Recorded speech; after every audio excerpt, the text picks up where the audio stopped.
All right, thanks everyone for coming. I think we'll get started. So, welcome to the Growth Labs Dev Talk series. I'm Ketan Ahuja. I'm a fellow at the lab, and I lead the lab's green growth research agenda. And we're very lucky to have with us Garrett Nilsen here. Garrett is founder of the Waypoint strategy group, which he's going to tell you all about. And he has a long history of experience at the Department of Energy, leading industrial policy in the energy sector for the US government. So we're very, very excited to have Garrett with us today.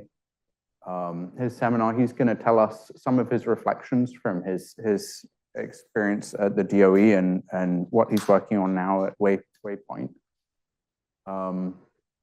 And he's going to focus on technology and the role of people in implementation in industrial policy.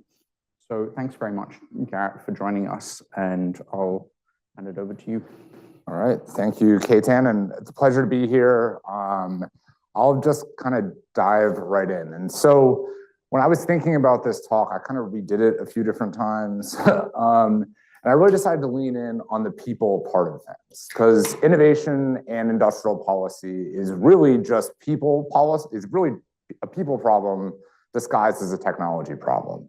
And so I got to experience firsthand over the course of, especially the last 5 years, a lot of the challenges in implementing things like the Inflation Reduction Act, the Infrastructure and Jobs Act. And so I'm going to just talk really through that, really focusing on the people element of it, because I think that's one part of the discussion that really hasn't been delved as deeply into. There's a lot of people here at Harvard or elsewhere who will be spending years debating whether certain incentives were high enough, whether they're in place long enough to influence an industry. So I figured I'd take a slightly different approach to what I want to talk about today. So real quick, I'm going to go over very high level innovation industrial policy. It's kind of baseline you all into how technologies are developed and that process at the Department of Energy. Roll that into what it looked like doing IIJA and IRA, and then take that further into kind of lessons and observations that I hope will be pertinent to all of you as you move forward in your careers, wherever that may be. So first, what are innovation and industrial policy? There are a number of kind of simple definitions, but innovation policy is really about introducing and developing new things to kind of change the direction potentially of an economy. Well, I see industrial policy is more about changing the composition of an economy. But there's a lot of people who've talked and argued about this, and there's many people who just say it's really hard to distinguish between the two. So I'm going to kind of talk about them sort of as one thing over the course of this. You'll see I lean a little bit more to the innovation side. That's more my background. I'll try and tie it all back together. So what are some important considerations when thinking about implementation? So one is just the organizational capacity. Who do you have there? What roles are they in? Why did they end up in that role? And how can you effectively use people? Then it's flexibility. How are you building in the appropriate flexibility to get something done? How do you make sure that the North Star you set for a program isn't so rigid that you then ultimately impair the ability to actually do what you wanted? So next, I'm going to talk a little bit about communication. This is extremely important and something that DOE had to do as it started to think about the full spectrum of developing and getting technologies to the market. So how do you develop a common language so that financiers and technologists and others can all be wrapping their heads around and talking roughly the same language as you take on big and ambitious goals? And then trust. Trust is, we'll get into that one because I have a lot of strong opinions given what's going on in the government today. So first, why should you even bother listening to me and who am I? I spent the last 13 plus years in the Department of Energy. I left back in April. I spent all 13 years in the Solar Energy Technologies office. My last 5 years, I was a deputy director, and I spent a year as the director of the office in there as well. I've been very fortunate to see solar come from a very, very marginal energy resource into the fastest growing energy resources and a very major player on the grid. Over my time, I managed roughly a $300 million a year portfolio. There was about 120 people in our office across a variety of different spaces. So solar, grid technology, supply chains, manufacturing, non-hardware costs, and more. In short, like our role was to be the experts to the broader government on solar energy. So if somebody from outside DOE had questions, we were involved in those kinds of things. And I'll get into that a little bit more. And then I also had the pleasure of being a prior recipient of government R&D funds. I used to do some work to kind of DOD, DHS end of the spectrum in a prior life. So I'm going to move quick through just how our technology is developed at DOE so we can baseline folks. So I'm just going to give the example of a new kind of solar cell here. So technology readiness level is just, how ready is that technology to actually be introduced and used in a market? So on the far left end, you might discover a material that is photosensitive, light hits it, something happens. You might take that and then put it 2 layers together and create a device, or you kind of develop the first cell. You then scale that to being individual cell size, module size, system size, work through supply chain considerations, and then ultimately end up with hopefully a big field of solar panels. But this is just sort of the continuum of technology maturities in a very fast way. And I'm happy to answer questions on any of this as we go along. There's a different way to look at it. And first, I want to apologize. I haven't updated my slides with all of the new names of the new offices in DOE. It's a evolving landscape of names. But really what to understand here is that on the far left, you have, I'm going to stand for a second, the Office of Science. So this is very basic research. Then you have groups like the Advanced Research Project Agency for Energy. They are covering kind of higher risk research, but moving more into the device and product space. I worked in what's called an applied office. So we are trying to take something that is kind of a concept and really turn it into a technology that the market can use. Then we also work at the later stage on knocking down deployment barriers. Then you have groups like the Office of Clean Energy Demonstration, cutting bigger checks, and loan programs charting very big checks. So as you can see on the bottom, it's just a transition of technical risk to market risk over time. This is a bit of an eye chart, and I put this in here, so I'll share the slides and everything. But this is just kind of like what is the work that's done at different levels. Then across the bottom, you have networking and convening being a big thing we do, and using national labs is another very large area that cuts across a variety of areas. One thing I'll say is that, with the new acts that were put in place, there was development of the Office of Clean Energy Demonstrations. And that was very much meant to fill this kind of valley of death that lives in the demonstration phase. Offices like mine were excellent at cutting checks up to, say, $5 or $10 million for someone. And then the loan program office might be ready to give you a $2 billion loan. There's a lot of numbers in between there that you need funding for. And so Office of Clean Energy Demonstration was developed to make 50, 100 million, $500 million checks for given programs. So I want to talk and continue to baseline us and just how does the DOE actually deploy money and what are considerations taken into place. It's not as simple as just giving somebody a grant and just saying, check back in with me later. So it's a kind of a complex process, a little bit more, definitely more art than science. So you're going in and you're considering a number of different things. One, and I'll just point out that on the right, it's a kind of a pithy graphic, but it just has there's a variety of different tools. There's more than just grants that are out there. I'll give some examples in a second. But there's a lot of questions. Is this the right role of government? If not, are there any parts of the question that are the right role of government? How much funding is needed and from who? How much money do we want from the private sector cost sharing that? What kind of strings should be attached? What ownership rights should the government have to a given technology or not? How does that align with the actual maturity of the technology? You want to be very careful in terms of the tools that you pick and making sure that they align with what a company needs and what a business might need to operate. What stages and how do you develop go, no goes around projects? This is a very important part. I want to say I take pleasure in canceling projects, but if it's for the right reason, you cancel a project, save the money and move on. How do you think about goals? Do you want technology only or commercial goals as well? I'll explain a little about the commercial goals part in a second.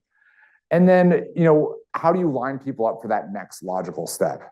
This was a very big problem in the DOE. I'll just do a quick aside here, where technology offices might provide enough funding to put a technology in the field and get some data, say, for 6 months or a year.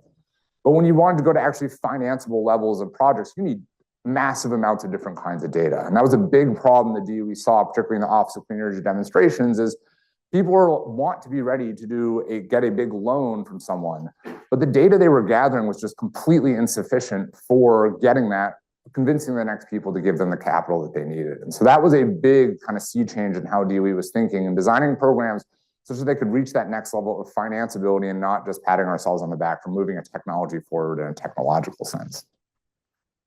And how can we loop in experts? I'll give an example of this as well. DOE has a wealth of experts, particularly at national labs, that we can access, and also universities and other places. And there's more. So it's really to show that when DOE or entities like DOE are developing funding programs and trying to execute things, there's a lot of tools in our toolbox, and there's a lot of complex questions we have to ask in order to make programs work effectively. It's not, again, just as simple as giving somebody a grant and checking back in a little while, as much as some researchers would very much prefer that. And so I just want to make these considerations concrete to give you kind of the diversity of tools that's in someone like the DOE's toolbox and how we kind of painted those around different kind of policy goals. So one, we created some stuff called voucher programs. So in this case, we would get, companies could apply in and say, I have this challenge and I know that national lab has that kind of expertise. And so we basically put money at that national lab and say, okay, great, you have $200,000 that you can draw down at Argonne National Lab to work on battery research. Or you have X dollars at a different lab who specializes in something else. The idea here is that there's deep expertise and incredible facilities at national labs. So how do you break down that barrier to make them more accessible, particularly to small businesses and entrepreneurs? Then there's the question of like, what is around people developing new technologies? So we ran a program called EPIC. This was bringing together incubators and accelerators across a ton of different geographies to create local ecosystems to support technology development. Boston, of course, is world renowned for its broader kind of technology incubation ecosystem. But how do we do the same thing in Tulsa or Omaha or Little Rock or wherever that might be? So this was a way to do that. American Made Network was a similar thing we developed for small business. It was basically a Rolodex of different kinds of entities that you could reach out if you needed legal help, financial help, understanding something related to manufacturing. Again, it kind of takes a village to raise people and bring technologies to market. We ran something called the American Made Challenges, which are prize programs. So this isn't a grant. We're just putting out a saying, if you can accomplish this technical goal, you spend your own money, but we're just going to give you a chunk of cash with no strings attached if you're able to do that. So it's bringing different kind of funding to bear. And this is actually something that's really good for small businesses who might not even have the financial capabilities or the financial tracking things that are necessitated by larger dollar awards. Another program that I was very much involved in was the Solar Incubator Program. In this case, we introduced two things. One was commercial milestones. So at a certain point in developing a technology, you can do everything technologically perfect, but if nobody cares, then you should probably not be spending money on that. And so we spend a lot of time putting in the commercial milestones, and there were a number of projects that were going technically extremely well that we canceled because there just wasn't a market space for it, or the market space had evolved from the time that we gave someone initial funding. Also part of this, we implemented something called milestone-based payments, where we started to pay people for actual accomplishing technical or commercial goals. And that was very much different than kind of doing the best effort to trying to accomplish something. This is outside the DOE, but the CHIPS Act, which was implemented by the Department of Commerce, one of the first lines they had in that whole act was related to implementing milestone-based payments as they deployed billions of dollars. For folks very interested in learning more about the CHIPS Act, there's an excellent Substack called Factory Settings that I really recommend folks take a look at. It's written by the people who are in charge of implementing the CHIPS Act. And all of this sort of comes together in what DOE was trying to do with clean energy hydrogen hubs. So hydrogen hubs are about $1 billion investments in a number of different places across the US. And in each of those areas, they were trying to develop ecosystems. So incubators, accelerators, and others who could help support the businesses coming together.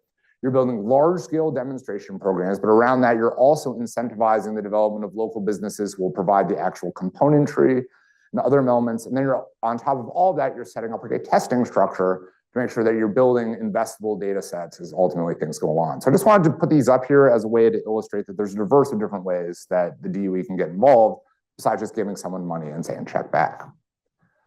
So I mentioned earlier, communication is really important. There's a lot of different ways to talk about technology. One thing the DOE took a lot of time doing as part of this was implementing what's called the adoption readiness level. So technology readiness level is just how ready is this technology to go to market purely from an operational standpoint. Adoption readiness takes in market dynamics and other things along those lines. In Australia, our Australian Renewable Energy Agency actually has a really good commercial readiness level, which is really looking at the investability and scalability of a given technology. So why is this important? It's really important just to get people to be able to talk about things in the same way.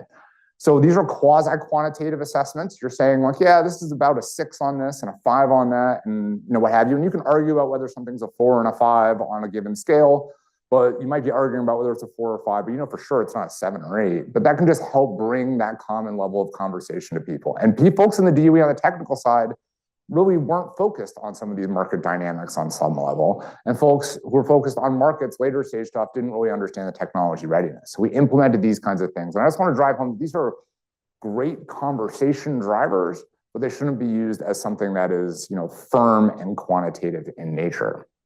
These are just kind of an example of the metrics that go into something like this. This spent, again, months and months of DOE work, talking with the private sector, talking with anybody we wanted involved in programs to lay out. We're looking at everything from market acceptance. What is the maturity of the resources that need to go into it? Are you actually going to be able to operate this in the world? And are there barriers standing in the way? And then you could think how to invest specifically around each one of these to get all of these barriers down. But now I want to talk, and I apologize for talking fast. I get really excited about this topic. So if you do want me to slow down, just tell me to slow down. But I want to talk a bit, really get at the main point of talking about the IIJ and IRA. So the words up here are, less important. Really, the big takeaway is there was a lot of money. There was a lot of new goals put into place, and the DOE had a lot of new authorities. And on top of that, there was a ticking clock.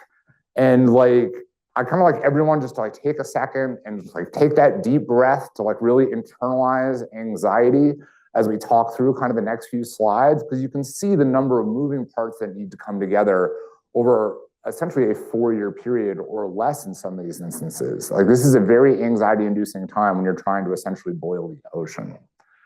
And so DOE, when this happened, went from an R&D agency to a implementation and deployment agency that also had an R&D mission space. And so this change happened overnight.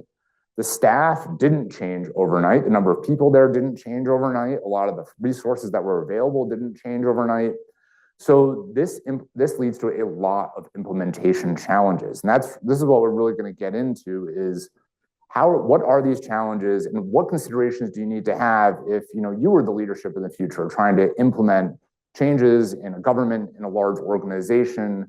It's very tricky in governments too, where you have so many constraints on how you can operate. And I'll talk a bit about that and at least what are my opinions as to why these kinds of human elements really impeded IRA and IIJ seeing the full breadth of what it could do, at least through the lens of the Department of Energy. And I will be very clear, these are very much my opinions. Some of my colleagues share slightly different opinions, so I just probably should put that as a disclaimer at the start.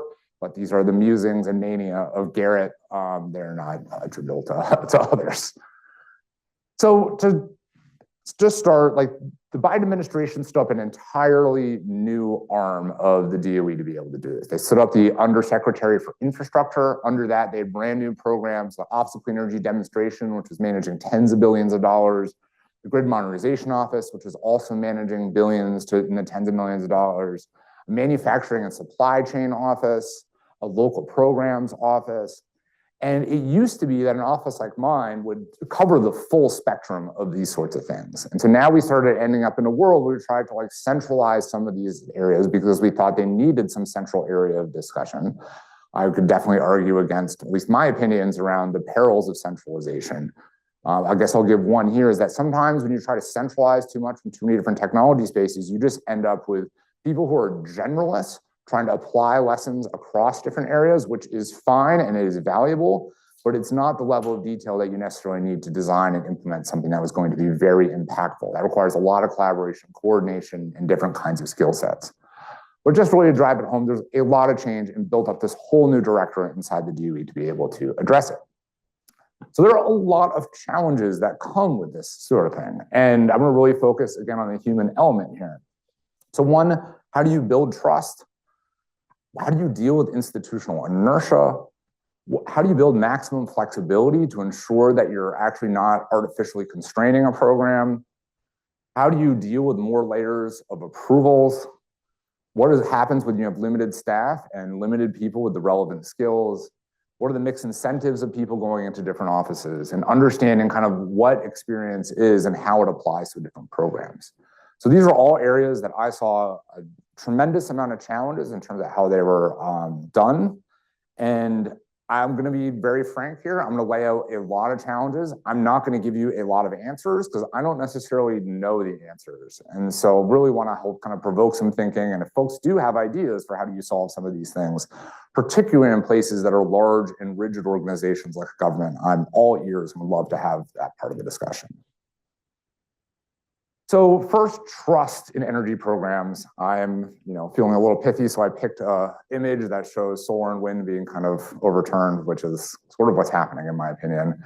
But like without trust, I love this quote, it's like we're just coordinating. And even coordination is hard without trust. If you really want collaboration in a functional way, you need to have a great deal of trust in place. So it takes a lot of time and it comes across multiple dimensions. Like building trust involves a lot of face-to-face. It involves being able to deliver for someone what they need. It involves someone being able to trust that you actually know what you're talking about and how you're going to do what you need. It's really challenging at the start of new administrations, especially when there's been a change in political party. So a lot of folks came in the start of the Biden administration, and we were fired up in the solar office, ready to do our thing. We're finally coming out of 4 years of the Trump administration. We can change stuff. And there was still a surprising amount of trust or lack of trust in what we were doing and who we were. There was a perception that maybe some of us are just holdovers from the last administration, or we don't really understand the full breadth of what needs to be resolved. So that was a challenge. It's also very hard when you're reorganizing everything, when your kind of masters or overlords change from minute to minute and approval processes change. That's a real challenge. We'll talk about that in a second. And then you end up with confusion and fear being natural responses, leading to a lot of paralysis within an organization.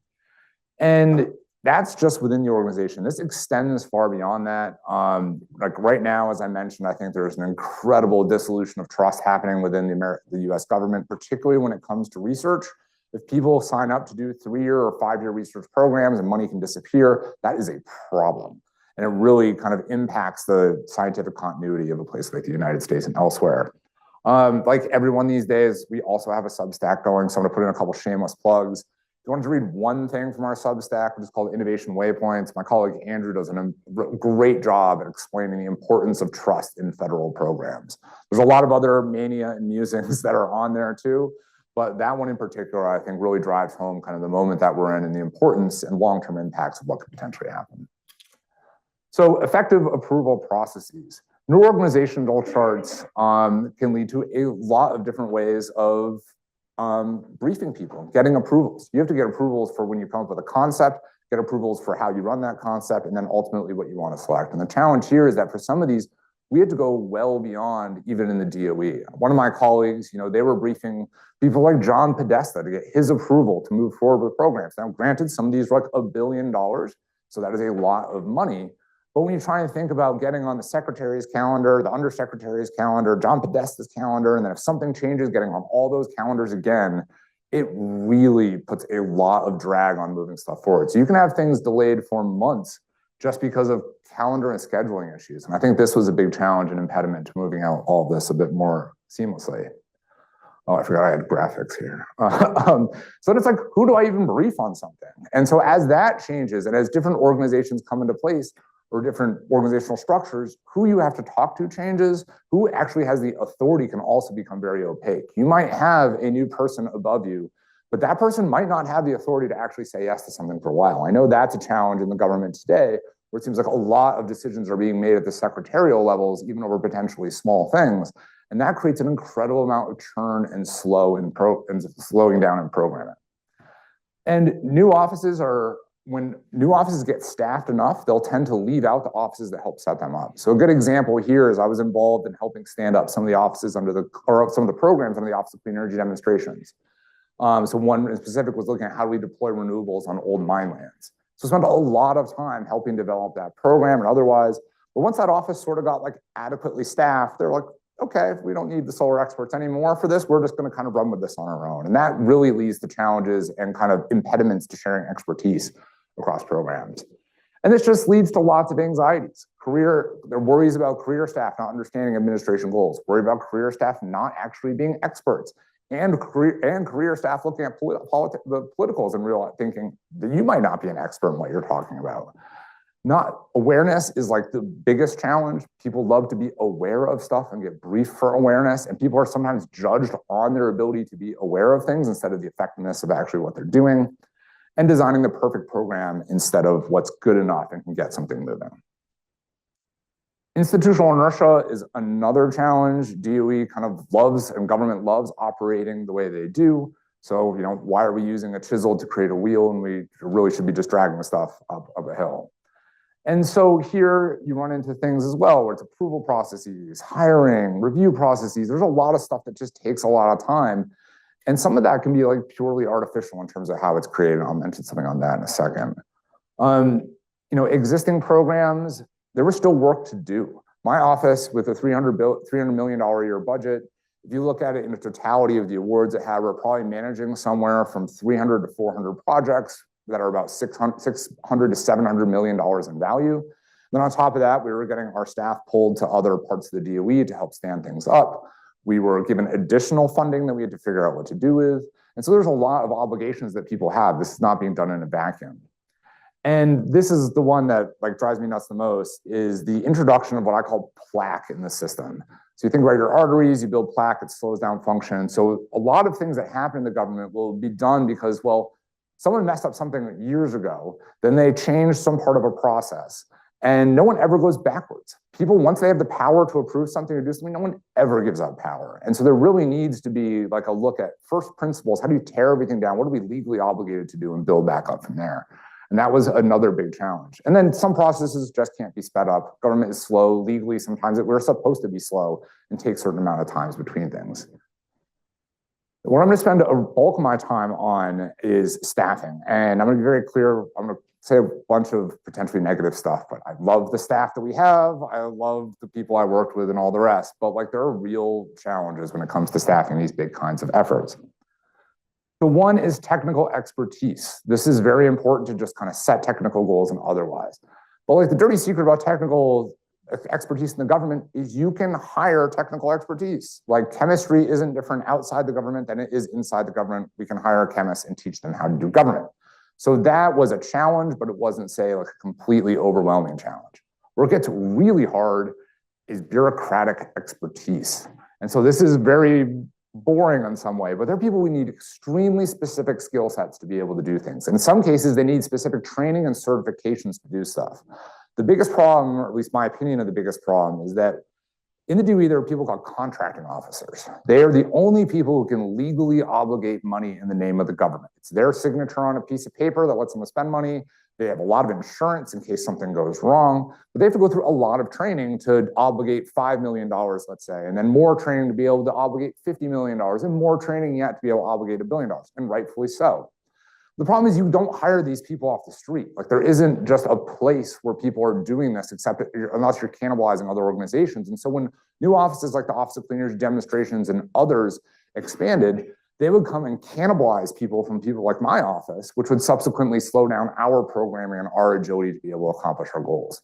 And so this was an extremely challenging thing, and something that I worry that DOE could just sleepwalk into the future as we think about using different program tools or implementations. You need the people who actually know how to do this.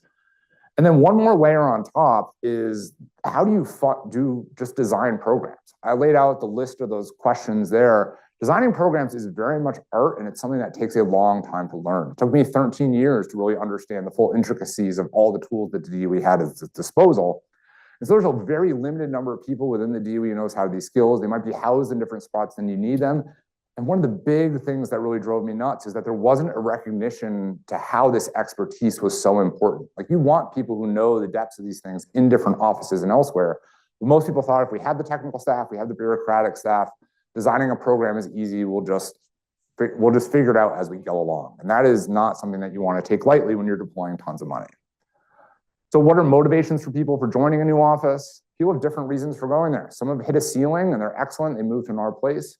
Another challenge we ran into was people who had just wanted a step higher in their payment structure and could find it somewhere else, or people felt underutilized and undervalued. So you end up with some kind of offices that would have extremely high-performing people. Some people are just looking for out for their current situation, and it led to challenges in terms of actually being able to bring together a cohesive team and execute. It's also the same thing for political staff. One of my political staff are excellent. They're very visionary. They're very smart. But there's a tendency to hire in a lot of people with visionary and smarts. But if you really want to execute something at a large scale, you bring in people who know budgets, hiring, staffing, et cetera. And that was something that was not done to the degree that was necessary to be able to have the DOE execute as it could. And there were huge efforts toward this, so I don't want to belittle the huge efforts that took place. They did a Herculean amount of hiring, It's incredible, and I don't have a great answer to this, but if you think about any $50 billion company out there in the world, when you end up with kind of middle managers and stuff, you're really leaning on people with organizational expertise and maybe a little bit less on technical expertise, and sometimes that gets flipped in government. And so the last one on staffing, I really swear about this, the applicability of expertise was another big challenge. So there was a tendency to see years within DOE as conveying expertise. And so a good example is you have people, say, from the Environmental Management Office. So these are people in charge of dealing with 100-year projects to clean up nuclear waste in like the fields in state of Washington or something. They got hired into some of these new organizations, and they might have been there working on that for 20 years. And then you say, okay, we're going to put you in charge of running a $500 million, $1 billion funding program. And they think, okay, great, like I have expertise, this is wonderful. And, but you don't necessarily, because it's from a different part of the government. But it was the tendency to just see this as, oh, that's expertise, we're going to put you here. And I think this is something that trickles down to political staff too. And lastly, hiring is hard and slow. We bias towards subject matter experts when really sometimes to do big things, you need generalists and other folks as well. And also, the big thing is the private sector can just offer more money. And that's a big problem that I'll mention really quick. That when you have people like contracting officers who are very specialized in nature, and you're going to start doing billion-dollar awards, you know who really wants to hire those contracting officers? The company that's going to get that award. And they can buy them out of that spot. You know, so you really need to be training maybe 2x the number of people you need for a program office, knowing that people are going to be cannibalized to be on the other side of this. And there's no way we can really compete with that as the federal government.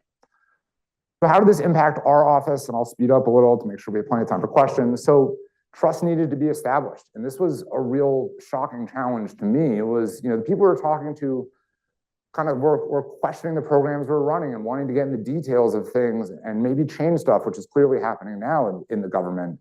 But, you know, sometimes we just need to be moving forward. You need to trust that there was expertise in the offices and that we've been thinking about these problems critically for decades in many people's cases.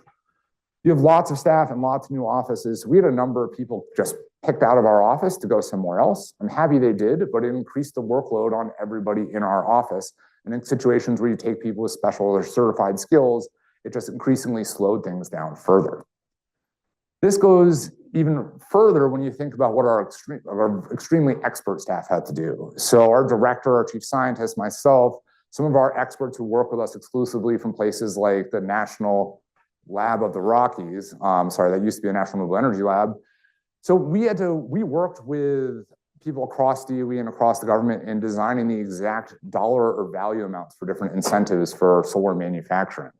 We worked across government to deal with critical issues like supply chains, or working with the Department, or let's say Customs and Border Patrol. How do you enforce the Uyghur Forced Labor Protection Act?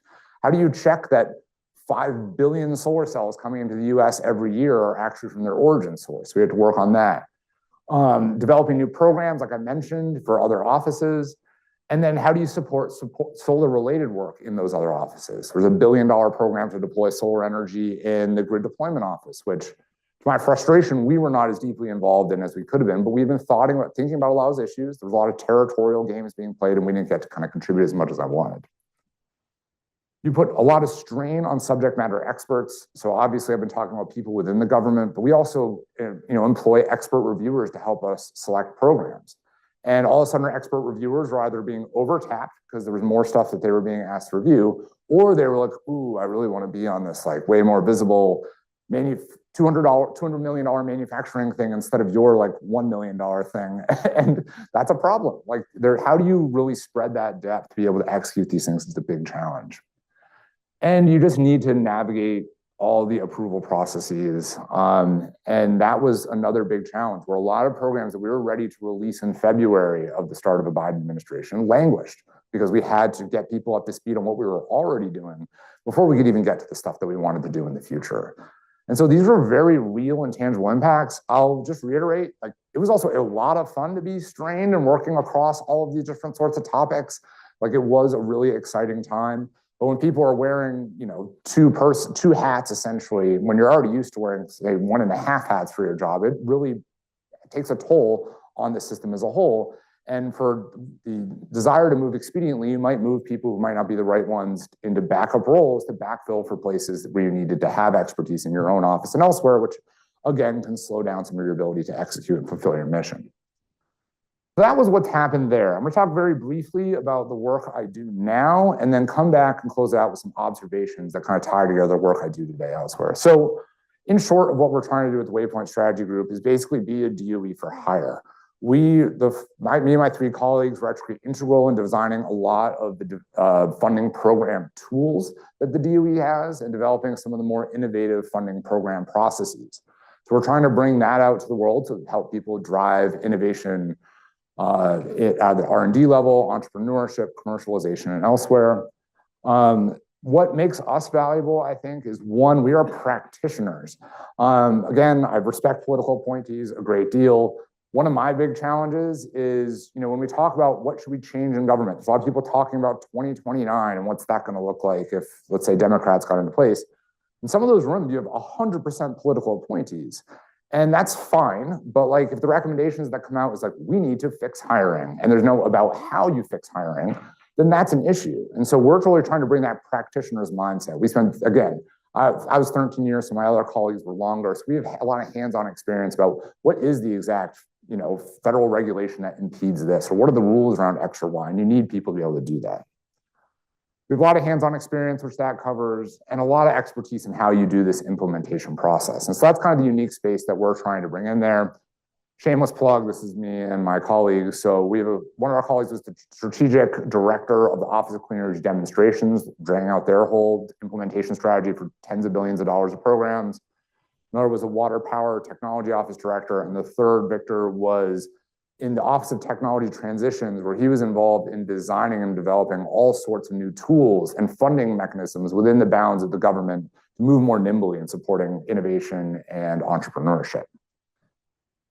So what we do, again, we do program design and implementation. We're working on some stuff in the maritime space right now on that front. We're doing a lot on innovation policy. So soon you're going to see a number of papers from us on things explaining kind of different ways the DOE does transactions. How can we revamp and change legacy programs? I'm thinking about SBIR programs and otherwise. And then we're also working a lot with individual companies and just trying to help them either navigate the DOE ecosystem or help them understand the investability of new clean energy products. So I'm going to close here with some observations to date that kind of pull all of this together. So one is the importance of staffing and cross-organizational just coordination. And so I'd mentioned that, when you implement new programs, particularly big and ambitious things, you need to make sure that you have the right people in those spots and the right connective tissue between all of them. I've been recently talking with the government who has some very big ambitious goals and wants to roll out billion-dollar funding programs around clean energy technologies. And when we were talking with them about like their goals, they showed us some program structures and just kind of figuring out how they got there. We eventually found out that they had an office of 14 economists with no technical people involved in building all of this. And these are very big, technically ambitious things that they were trying to do. And we saw a lot of challenges in what they were trying to stand up. And so, yes, economists are wonderful. Can't be the only tool in the toolbox when you come to developing big and impactful programs like this. And so in that case, it was just really eye-opening to see kind of the limited or narrow thinking around developing some kinds of programs and who you have in a room. Next was flexibility needs to be built in across everything you do. And a lot of care needs to be given to this question about like, what is your actual goal? So I was talking with a different government. They put out a big program for doing a lot of EV charger deployment. And they said in their EV charger deployment solicitation and agreements that you're going to deliver ones that have this specific adapter. They found out a few months later, or maybe a year into the program, that there's actually 2 adapters that they wanted on every single one of these charging sites. They had no way to go back and change that RFP or change that program without recompeting the entire thing and starting back over from scratch, essentially. And so you really want to be asking is like, if your goal is to deploy EV chargers, then just make it that. Don't say my goal is to deploy EV chargers with this specific kind of plug. So you really want to, there's a level of specificity that actually ends up hamstringing you more so than it does actually empowering what you want to do. Meeting stakeholders where they are is very important. So this comes to how you're going to deliver funding, what are the incentives people need, what are the kinds of strings you want to attach to something. The strings you want to attach, the amount of money you want to ask for from a startup versus, say, a General Electric are 2 very different things based on kind of different types of work.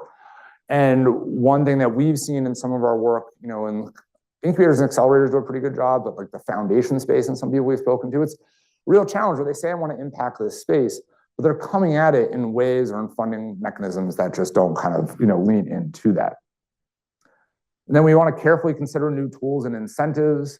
We've always done it this way. It is a terrible answer to keep doing something. Think about plaque in the system.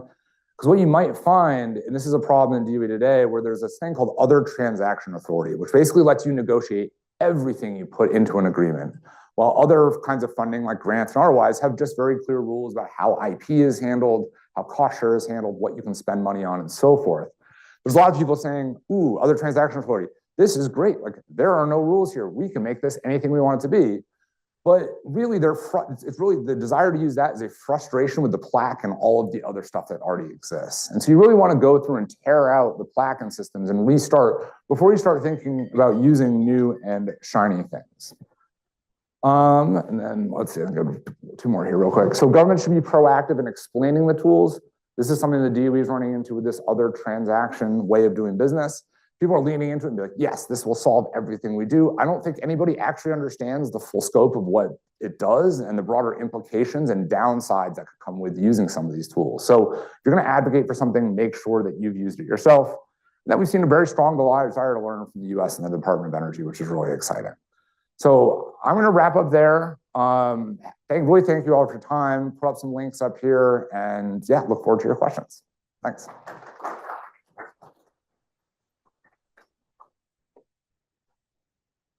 Thanks so much, Garrett. That's a really, really great presentation. Some interesting insights. It seems like we have some questions in the room, but I'll start with one, which is there's this criticism that the Biden administration was very slow at executing on many of its ambitious goals. And many of these procedural constraints you talk about, they exist for a reason. You don't want people signing billion-dollar programs off without too much review. And so how do you think about how the US and also how governments in general can do big things fast again? Yeah, it's an excellent question. I think there's a kind of a couple layers to it. Is one, I love the book, How Big Things Get Done. So one is like spend some time designing what you're going to do and think it through a lot ahead of time before you try to execute. There's sometimes that just the desire that we're going to start working and figure out as we go along. And that ends up with a lot of iterative cycles before you actually get to where you want to be. And so I think there's a lot of discussion and things like that could have taken place maybe a little bit earlier.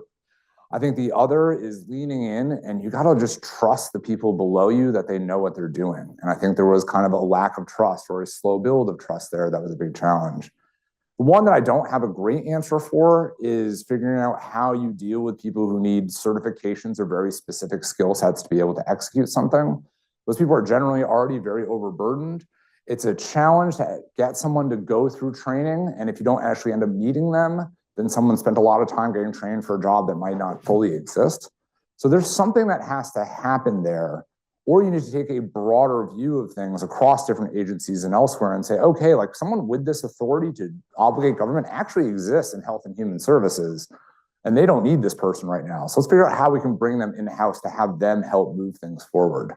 The last thing I would say too is trying to leverage external people. They might not have the signatory or government authority for the DOE specifically, but you can use those experts to help cue things up so that they're in good enough shape for those people to move forward with. And so it's a lot of dimensions, and none of them are really easy to solve. One follow-up to that. So it seems like part of the problem the DOE had was it reorganized itself as well as trying to very ambitious new goals. And that seems like a pretty natural thing to do. But it also seems like it might have been a mistake that they could have leaned more on existing structures and teams, processes, and just skilled them up without kind of breaking all these intangibles. I think that's a good learning for other countries that want to try and do this sort of thing. Yeah, I think that is a good one. I think sometimes we try and look for the perfect structure instead of something that's good enough. And if you have something that's good enough to move the ball forward, like do that. The challenge and where I kind of like have a little waffle on this is that, a place like the Office of Clean Energy Demonstrations made sense if it was going to endure. But the challenge is when you end up in situations where it's not going to endure and you're not going to see these projects to their natural conclusion, spending up a lot of time building something that slows down the ultimately getting something off the ground in a way that can be detrimental. So if I were doing this again, I would have tried to make some tweaks within the current organizational structure to be able to account for these, but I wouldn't, and I would have leaned more on the people that existed there today and give them more depths of resources instead of creating resource pools elsewhere. Great. Yeah, it looks like we have a question there.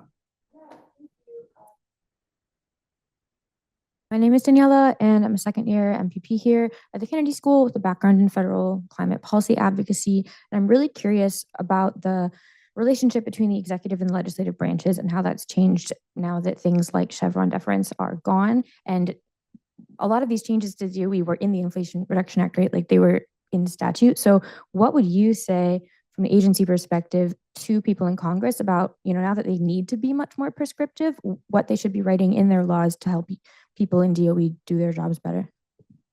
Yeah. So prescriptiveness helps when you want to set a North Star, but you can't be overly confining. So Congress can tend to hear that like, ooh, there's this new way of doing business, like prizes a few years ago was a new thing. And they started writing into stuff like, you should use a prize to do this. And it's like, well, like, that's not a good use of a prize. So like, let's just focus on what the North Star is and being crystal clear about what that is. But you also want to make sure that you're casting a net that's wide enough to cover the things that might need to be done to solve that problem. So a good example here is in the solar office, we had a whole program looking at non-hardware costs. Like non-hardware costs are big in the solar industry. A residential rooftop system in America, 1/3 of it's actually the hardware. The other 2/3 is stuff not related to the hardware itself. Well, it's like completely flipped in places like Australia and elsewhere. And so we got specific language to work on soft costs, which was great and was very useful to be able to point to that Congress is telling us have to do this. But sometimes it's overly constraining. We'll list out like, here are the 4 things that make up soft costs, but like over time, the industries evolve. And it's like, oh no, we actually really need something specifically on the siting of things instead of just workforce and reducing transaction costs or whatever the thing was that they put in there. So I'd say it's really about setting the North Star and trusting that the people down the chain are going to be able to figure out the right tools to be able to address it because you have experts there who can do that.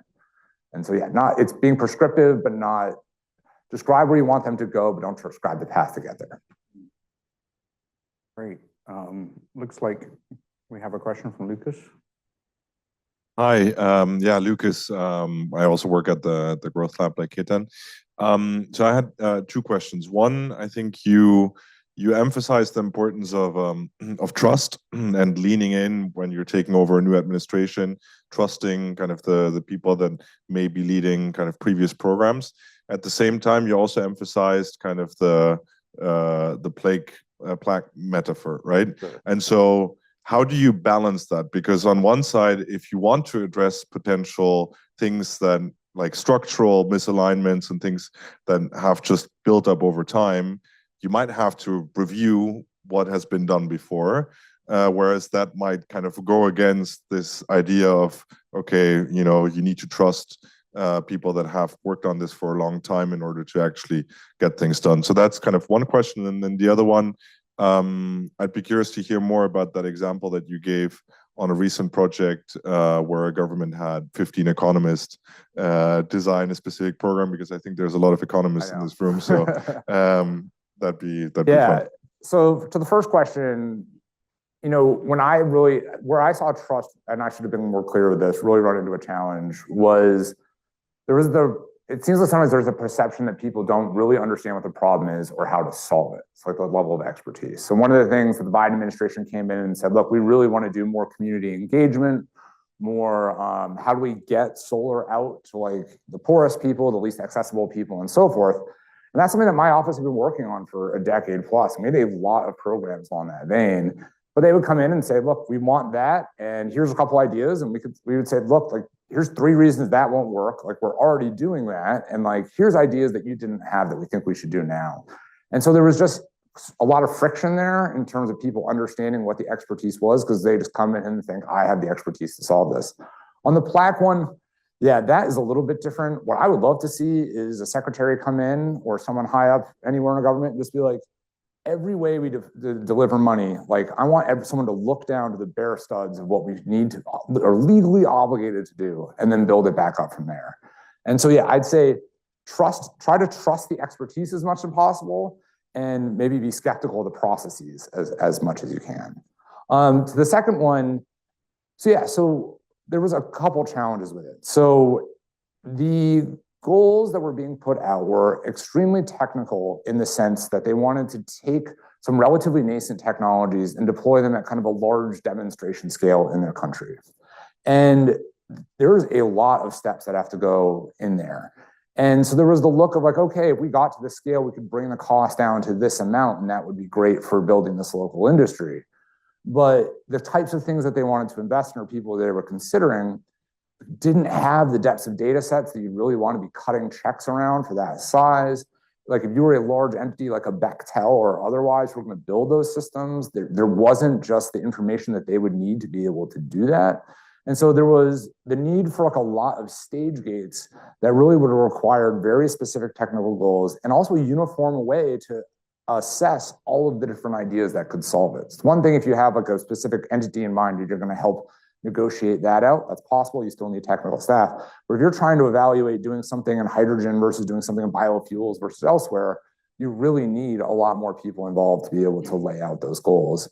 And so it ended up being there was great ambition, but sometimes the scale of the dollars wasn't quite right, or sometimes the ambition couldn't be matched by the information that was available to be able to move on the timescales they wanted. Going from, say, an idea to a built demonstration system in a matter of 2 or 3 years, but that's the kind of thing that might take 5 to 10 years. And so there was just a technical misalignment that was a challenge there. And again, I'm not trying to badmouth economists at all, but you just need a diversity of people when you think about this. Economists are great at setting North Stars and rationalizing what cost targets we need to get to. But like technologists and specifically engineers and construction people you need to be able to say, can we get there in a reasonable time frame and so forth. Great. We have a question from online, which is you mentioned OSED was created to fill a gap in the capital stack, and now it doesn't exist anymore. And so presumably the US now has that gap. How should the US think about filling it? And maybe if you could also generalize to how should other places that face deficiencies in that capital? So technically, the Office of Cleaner Ships does still exist. It's just like buried in this little corner of the new org chart. So it's alive. But so yeah, I think the government needs to think more creatively about how to pair with the private sector. Private sector they're just overly focused on the VC space, gets overly indexed on how much equity can I get out of a company. And we're reaching a point where there's a lot of companies out there that really need project finance just to get their first things off the ground. And so if there's a way for the government to work in a way doing like, whether it's partnering with people to do certain types of concessionary capital or other things like that, or maybe lower dollar loans that don't quite have the hurdles that you need to get the $1 billion loans at a place like the Energy Dominance Finance Office, that might be a good pathway to be able to do it. But just kind of zooming out, I think government can feel comfortable cutting small checks. These $50 to $100 million checks, you might cut, and there's a 50% chance that you don't actually get that money back. And the government, it's difficult because if you fail on those are exactly the ones people like to point to and say, this was the wrong thing that you should have done with that money. But you just have to have the guts to try it and see where it goes. But I think if you can really try and force in private sector capital, or another thing the DOE has done now is at the very end of the Biden administration, they set up a group it's a nonprofit called FESI, which is the Foundation for Energy Security and Innovation. And so it's a nonprofit kind of attached to the DOE, a foundation that can take in a lot of private sector dollars. The DOE can give them money, and they have a mandate to do stuff that supports DOE's mission. So maybe there are ways that you could have the DOE seed a small amount of money into something like that. The private sector could come in with other dollars. Then you could start funding these $50, $100 million and so checks. So you really need to lean, I think, on the private sector or others to come up with blends of capital to make it happen. But without that missing gap there, we're going to leave a lot of technologies just kind of either hanging on the vine, or they're just going to be forced to go to other countries to be able to scale, which is unfortunate. Right, great. I think we have one question in the back. Actually, one of my questions was already asked. But okay, yeah. I have another question. You've recently transitioned from leading DOE projects to advising the private sector through Waypoints. So my question is, what is the single biggest thing that the private companies or investors consistently misunderstand about how federal industrial policy actually functions? And how can they better align their own business milestones with the government's success metrics? Thank you. Yeah, I mean, I could come back next week for a whole hour discussion on that. I mean, I think sometimes there is a tendency to both over and underestimate or I guess underestimate the amount of like technical rigor and stuff like that that goes in from places of the Department of Energy. But at the same time, there's also too many people who are too willing to just blindly follow it. And so there is a balance and understanding, like what were the goals and really diving into a project to understand why the DOE or somebody negotiated the goals of ultimately what that is. The other is that a lot of people like to lean on government and hope to get lean on government funds because it's non-dilutive and things like that, which is fine. But there is really a tendency for the private sector to keep asking for more than what the government should rationally do with their dollars.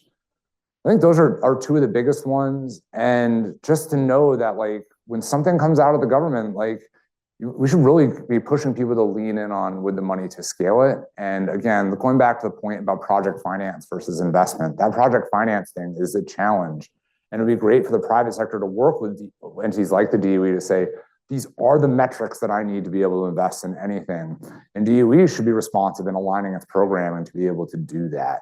Because even in my office, the solar office, we would get to end of projects and they'd be like, yeah, I want to go get a loan guarantee. And the outputs of our projects wouldn't even align with what the loan guarantee office needed to be able to start to assessing a loan. And that was something we had to change over time. And so I think there's more there for the private sector to be informing what are the North Stars people should go towards. I realize that's kind of a circuitous answer to what you're saying, but those are the first things that come to mind. Great, thank you, Garrett. I'm going to take the last question. So we've heard about all these challenges that the US has had in executing on this very ambitious industrial policy, but most places are much lower capacity than and they aspire to build something like the DOE. So how would you think about how do you think about how a place would assemble the right team? What's the right set of skill sets for a country that wants to do something? Sure. And then what are the right priorities? The US has this rich innovation ecosystem with all these institutions, national labs that can help with technology development or test beds for demonstration, or all of these different programs that you talked through that have been built up over decades. So what are the right priorities for a place in terms of building up that innovation ecosystem? Yeah, first I'll start with the construction of an area. I had the pleasure of working with this guy named Charlie Gay, who's a very famous and old-time hand in the solar industry. And I'll never forget, as our director, he came into our first meeting and we're like, okay, who do you want to meet with first? He's like, get the lawyer in here and the money person in here. And we're like, oh, okay, you don't want to talk to any of us program people. But that's important. You need people who deeply understand what the laws and bounds in which you're allowed to do are there and what money you have actually to be able to do it. Because if you artificially constrain yourself by thinking first and foremost about the technological goal I want to solve or whatever, and set up a program idea and then find out you can't execute it from a legal standpoint or anything like that, first you just want to be able to very clear what are the bounds of my sandbox. You want to wanted someone in there who's going to think creatively about how I can actually access all the different corners of my sandbox without artificially constraining it. And then you want to bring in some people who have both the technical expertise and the market expertise to help you set whatever that goal is that you're going to get to. And so if the goal is later stage getting to a demonstration program, maybe you're indexing a little bit more to people who are in the project finance, economics, and that space, but still having technical or construction people in there. If you're trying to do something that's earlier stage, you might want people who are the more academic or earlier stage research and those types coming into it. So it really depends on the goals, but I would start with figure out what your sandbox is and what your universe of possibility is, and then work backwards from there to kind of get to what you need. So those are the first things was where I would start something. And also you want ambitious driven people, of course, who can help really lay out the goals that you want. The second part of your question, I have forgotten, so. About what are the most important ingredients? What order of priority would you build innovation?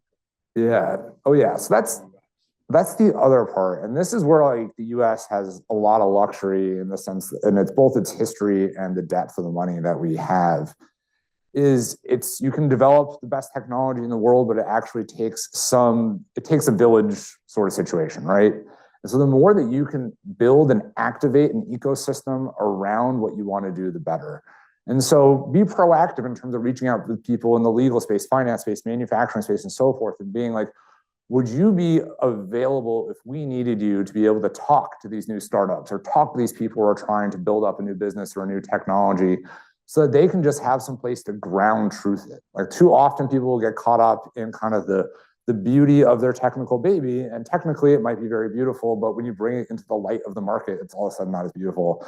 And so you really want to make sure that you're setting yourself up in that sort of way to be able to continue to ground truth and that end of things. That's the biggest piece of advice I'd have. I have a lot more opinions on this, and I'm also happy to share and talk further about. Ooh, great. Well, thanks so much, Garrett. Thanks for joining us. Really appreciate your time. Yeah, thank you.